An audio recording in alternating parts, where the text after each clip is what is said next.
Donc est-ce qu'on a 2 heures devant nous? Qu'est-ce qu'une source?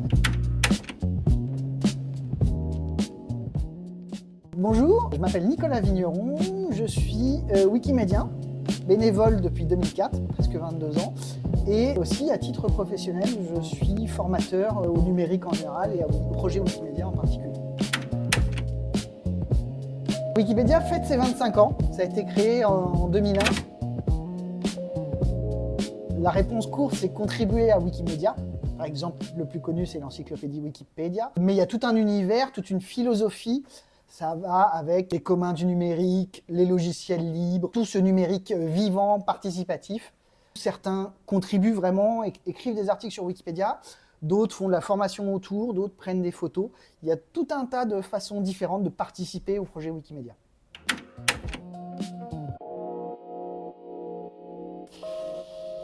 À plein temps, 5 maximum, je dirais. C'est vraiment assez unique. Surtout que moi j'ai été ce qu'on appelle Wikimédia en résidence, comme une résidence d'artiste un petit peu, mais une résidence Wikimédia, où il faut faire un pont, l'articulation entre Wikimédia et l'institution, former le personnel, que ça devienne presque un outil professionnel, un outil métier. Et sur Wikipédia, de mettre à jour des informations, de faire gagner un peu en visibilité aussi, tout en respectant les règles, ce qui est un exercice assez intéressant, on va dire, à faire.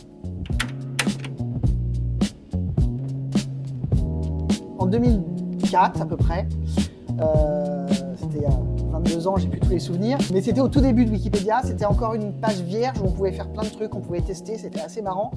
C'était aussi une époque où on avait un forfait d'1 heure d'internet par mois, avec le modem 56K qui bipait, et raccroche le téléphone, je suis sur internet. Donc du coup, il n'y avait pas forcément grand chose à faire sur internet comme maintenant. On n'avait pas tous les espaces de forums, de discussion où c'était à peine développé. Donc je suis assez naturellement et assez rapidement en fait tombé sur Wikipédia. Et je me suis dit, mais c'est trop bien, j'ai même pas besoin de créer mon blog, je peux écrire directement. Et en plus, si je fais des fautes, il y a d'autres gens qui peuvent me corriger. C'est trop bien. Et je suis devenu assez rapidement accro, du coup. Oui. En intégrant une communauté, j'ai découvert des gens qui m'ont appris des choses sur des sujets auxquels j'aurais pas du tout pensé. Parce qu'en fait, on contribue ensemble, un peu séparément parfois sur les articles. Mais est-ce que tu peux m'aider à faire ça? Certains font, comme je disais, du texte, des images. Moi, j'ai tendance à semer plus de fautes d'orthographe que j'en corrige, malheureusement. Et chacun s'aide les uns les autres. Et parfois, on nous appelle sur des sujets improbables. Les chevaux sauvages de l'île du Sable au Canada. Il y a une population trop bien. Et voilà, on découvre des choses. Et puis moi, en l'occurrence, j'en ai fait mon métier. Je suis assez privilégié là-dessus. Certains disent « sur Wikipédia, n'importe qui peut faire n'importe quoi ». Et c'est pas faux, mais en fait, c'est plutôt la philosophie d'être un système ouvert. A priori, on accueille tout le monde. On essaye d'avoir le moins de barrières à l'entrée. Par contre, si quelqu'un persiste à ne pas suivre les règles, ne pas comprendre qu'il faut sourcer ce qu'on ajoute, etc., là, les gens peuvent ne plus être les bienvenus, voire être complètement bloqués sur Wikipédia. Donc ça, c'est un système qui a été en place dès le début. Ce qui a changé au cours du temps, c'est que au départ, on partait d'une page blanche. N'importe quoi, entre guillemets, était mieux que rien. Et du coup, parfois, les choses mieux que rien, c'était pas beaucoup mieux que rien. Donc, au fil du temps, et en particulier, effectivement, dans les années 2005-2015, on va dire, il y a eu beaucoup de critiques de dire, oui, on fait n'importe quoi sur Wikipédia. Donc, du coup, en réaction, la communauté s'est dit, on va forcer nos règles, on va un peu durcir, finalement, nos règles de sourçage. Non, il faut au moins une source nationale, une source centrée, plusieurs sources étalées dans le temps, etc., pour être sûr de notre sujet. Et ça, effectivement, au fil du temps, on l'a durci. Et c'est marrant parce qu'on l'a fait dès 2005 à peu près. Et ça sert à contrer les fake news qui sont devenus un sujet plutôt plus tard, en fait. Nous, on a été précurseurs, finalement, là-dessus. Qu'est-ce qu'une source et qu'est-ce qu'une bonne source? Alors, sur Wikipédia, les sources, elles servent à plusieurs choses et elles dépendent du contexte, toujours. C'est-à-dire que quand on commence un article, au minimum, il faut au moins 2 sources d'envergure nationale ou plus, centré sur le sujet, étalé dans le temps. Ça, c'est une espèce de barrière qu'on a mis à l'entrée pour essayer de quantifier, de façon un peu arbitraire et maladroite parfois, de qu'est-ce qui est encyclopédique ou pas. Et ce qu'on a décidé, c'est 2 sources nationales centrées, étalées dans le temps. C'est pas parfait, mais ça permet de filtrer des articles ou pas. Ça permet de s'assurer qu'on a le minimum de substance pour écrire un article. Parce que le problème d'écrire un article, c'est que je peux écrire « Le soleil est une planète verte ». C'est possible de l'écrire dans Wikipédia techniquement. Et c'est la source qui va différencier de ce qui est vrai, de ce qui est véridique, de ce qui est sourcé. C'est pas si c'est vrai ou faux, mais c'est que quelqu'un d'autre le dit. Et après, sur des sujets polémiques, non triviaux, on va être beaucoup plus exigeant sur les sources. Sur des sujets courants, évidents, Paris est la capitale de la France, la Tour Eiffel est située à Paris, bah là, non, là, on va peut-être pas forcément exiger une source. Ça va toujours être contextuel. Pareil, sur une personne, une biographie, une personne en vie, des données personnelles, on va peut-être plus être exigeant que sur une église, etc., etc. Est-ce que c'est accepté par tout le monde tout le temps? Non. Et après tout, chacun est libre d'accepter les sources qu'il préfère. Et sur certains sujets très spécifiques, d'ailleurs, peut-être que Wikipédia n'est pas la source parfaite. Ça, d'ailleurs, en général, à mon avis, ce n'est pas la source parfaite, mais est-ce que c'est la meilleure source disponible? Ça, c'est à voir.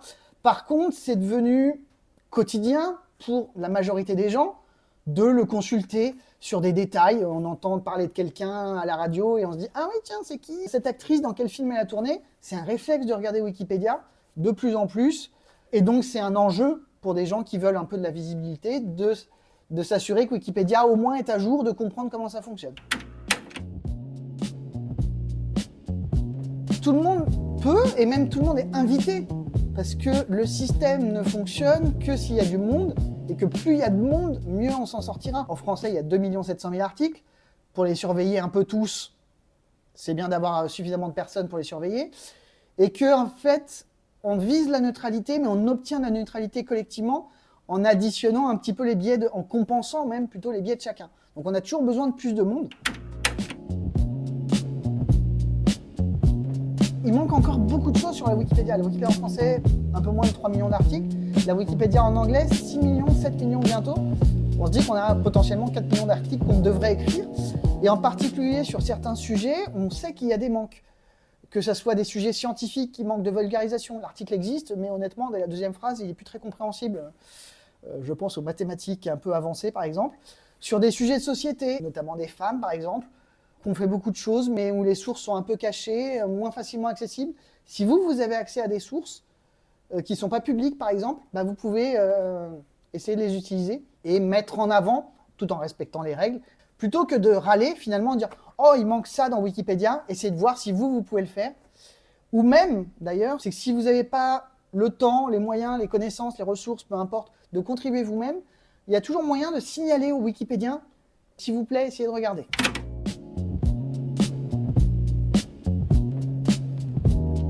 Il manque tellement de choses, on a des biais de connaissances envers les femmes, clairement. Actuellement, à peu près 20% des biographies dans Wikipédia, c'est des hommes. Alors si vous faites les monarques français, forcément c'est que des hommes, mais sur d'autres sujets, c'est pas justifié qu'il manque des femmes. Parfois, des femmes qui viennent d'obtenir le prix Nobel ou un prix Goncourt n'ont pas encore d'articles Wikipédia, ou des articles Wikipédia existants mais assez pauvres. Il faut les améliorer. On a des biais géographiques aussi. La moindre commune de 10 habitants en France, on a un article relativement conséquent. Des départements entiers dans des pays africains francophones, parfois, vont être une phrase, voire être inexistants, alors qu'ils ont potentiellement des millions d'habitants. C'est un peu triste. Ne jamais oublier que les IA dépendent de Wikipédia, en premier. Elles ont été entraînées, créées à partir de Wikipédia. Elles en reproduisent parfois les biais, d'ailleurs. À ChatGPT, on sait encore que quasiment une fois sur deux, parmi les 10 sites les plus consultés, une fois sur deux, ça sera Wikipédia. Ils dépendent fortement de nous. Et inversement, se pose la question de nous, dans Wikipédia, est-ce qu'on peut se servir de l'IA? Et en fait, c'est pas tout noir ou tout blanc, oui, non. C'est comment on peut s'en servir au mieux. Éviter d'avoir des cercles vicieux où l'IA reproduit Wikipédia, qui reproduit l'IA, qui reproduit Wikipédia. Et là, ça ne va pas le faire. À un moment, on va tourner en rond. Il nous manque le retour à une source, justement. Wikipédia dépend des sources, ça je l'ai dit plusieurs fois. Et l'IA ne peut pas être une source. L'IA, par contre, peut sans doute nous aider à mieux améliorer les articles, à repérer les biais, mieux corriger l'orthographe, la typographie, ce genre de choses. Ça, c'est relativement accepté dans la communauté. Ça devrait le faire. Est-ce qu'elle peut aller plus loin? Jusqu'où elle peut aller? Là, les questions sont encore totalement ouvertes. Alors, ce qui est marrant, c'est qu'il y a des sites qui, en 25 ans, sont devenus méconnaissables. On avait des sites qui étaient purement textuels, qui sont devenus très orientés images ou vidéos. Wikipédia, même si l'interface a beaucoup changé depuis des briques ici et là, le corps de la page, le centre, c'est le texte. Ça, finalement, c'est notre par de secteur de marché, quelque part, c'est notre domaine, écrire du texte. Je pense que ça restera égal à lui-même. Par contre, j'espère que ce sera un peu plus augmenté que des textes parfois très longs. Et après, un proverbe que d'ailleurs même Wikipédia n'est pas sûr de qui est l'auteur, c'est les prédictions, c'est toujours difficile, en particulier quand ça concerne le futur. Je dirais en particulier quand ça concerne Wikipédia, c'est un objet qui est tellement multiforme, qui a tellement de possibilités. Il y a des questions techniques, il y a des questions éditoriales parmi la communauté. Moi, je résumerais en disant que je suis assez curieux, justement. Je suis en attente, plutôt optimiste. Je suis même impatient de voir ce que ça donnera Wikipédia dans 10, 20, 25 ans, 100 ans peut-être.